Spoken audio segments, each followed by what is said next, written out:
Plan B. The apex predator roared one more time, and this time it did not sound confident. It sounded angry. It sounded hurt. It sounded like something that had just realized it might actually lose. Rafi grinned. Round 2. The apex predator was adapting. Of course it was adapting. The simulation had been programmed by the best military minds in the galaxy specifically to be an unbeatable learning tool. What we had not accounted for was that Rafi, apparently, did not care about programming. The creature's armor began redistributing, thickening in areas where the thermal cracks had spread. Its regeneration systems went into overdrive, burning through energy reserves to counteract the damage, biological proof of it attempting to correct for an unexpected variable. The variable being one stubborn human with a physics degree and absolutely zero sense of self-preservation. "It is compensating," Rafi muttered, watching the creature through his weapon's scope. That device on his belt was still beeping, feeding him data. "Figures. Okay. Plan B?" I asked, her colors cycling through a confused pattern so fast she looked like a malfunctioning light display. "Always," Rafi said. He reached into his equipment harness and pulled out what looked like 3 modified grenades. Except they were not grenades. They were power cells, overcharged power cells wrapped in some kind of motive. "Oh no, Rafi," I said carefully, my sensory stalks fully extended in what my species called the configuration of extreme concern. "What are those?" "Genetic delivery system for concentrated thermal payloads," he replied, priming all 3 devices. "He made bombs," I translated, his tone caught somewhere between impressed and horrified. "The human made improvised explosive devices in the armory?"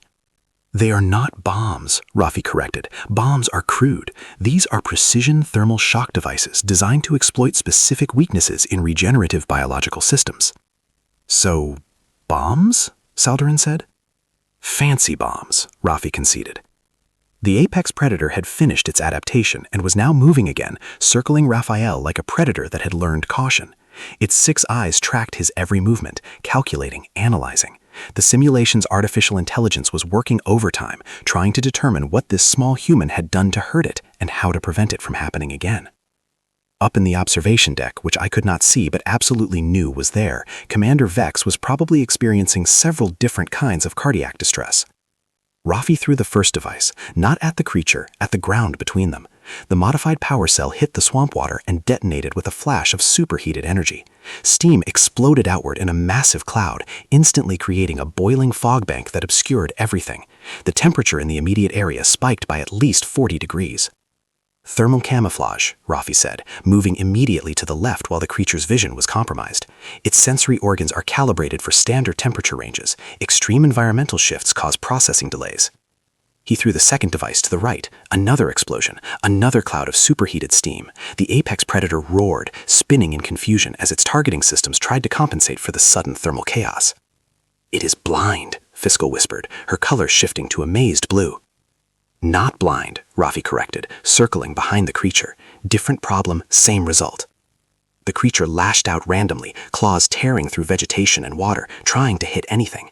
It was magnificent and terrifying, a perfect killing machine suddenly reduced to flailing and frustration because one human had decided that the environmental conditions were negotiable. Rafi activated his modified rifle again, but this time he did not fire at the creature's body. He fired at the armor plates that had cracked earlier. The beam hit the weakened areas, and the thermal shock spread like lightning through compromised material. The creature screamed, not roared, a sound of actual pain that I'd never heard from a simulation before. "The armor is not just protection," Rafi explained, moving again as the creature tried to locate him through the steam. "It is part of its thermal regulation system. Damage the armor, and its internal temperature control goes haywire. Every time it tries to regenerate the plating, it has to divert energy from cooling systems. It is cooking itself from the inside." "That is horrifying," Kildoran said. "That is brilliant," Provex countered. Rafi threw his last thermal device, this one directly at the creature's feet. The explosion sent superheated mud and water spraying across its legs and lower body. More armor cracked, more internal systems went into crisis mode.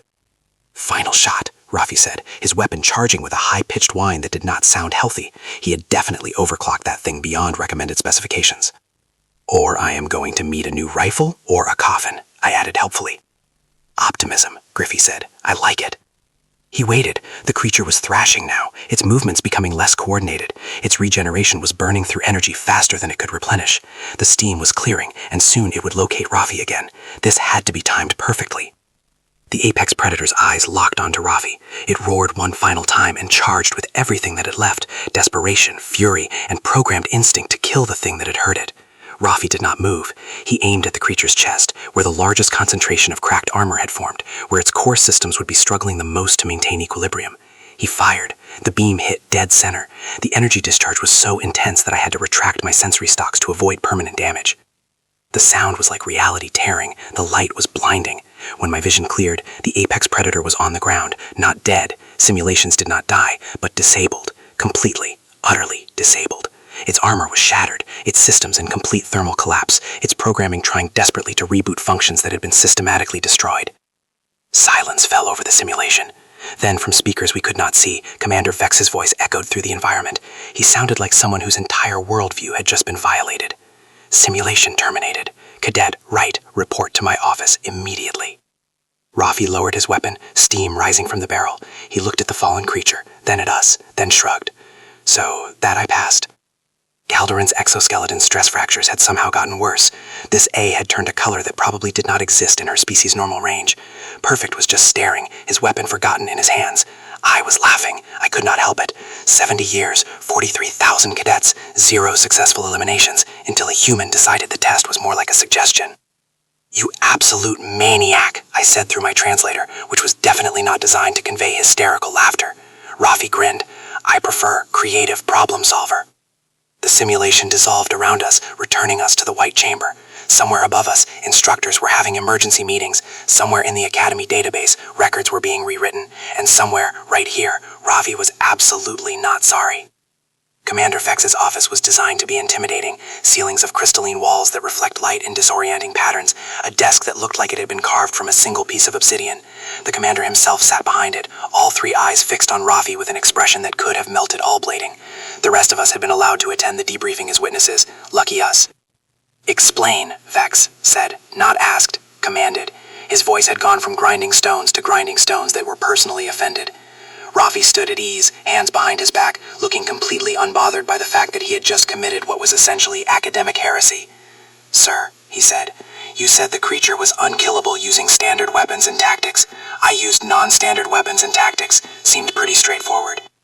Vex's crystalline structure actually pulsed of a color I had never seen before. Possibly rage, possibly a stroke. Hard to tell with Vex. "You modified Academy equipment without authorization," Vex continued, counting off on his fingers. "You created improvised thermal devices that violate at least 6 safety protocols. You ignored direct orders to retreat. You engaged a superior force alone, and you somehow, impossibly, defeated a simulation that has remained unbeaten for 70 standard years." "So I passed." "Brave?" he asked. Equipment Master Tor, who was standing in the corner looking like he regretted every life choice that had led to this moment, made a sound somewhere between a laugh and a dying animal. "The test was about survival and tactical retreat," Vex said slowly, like he was explaining basic concepts to a particularly dim child. "Not about winning." "Right, but surviving is easier when the thing trying to kill you is disabled," Ravi pointed out, just logically speaking. This A, who had been trying very hard to blend into the wall, let out a small chirp of nervous laughter. Her colors immediately went apologetic when Vex's eyes swiveled toward her. "Cadet Wright," Vex said, his tone shifting to something almost curious. "How did you know it would work?" Ravi shrugged.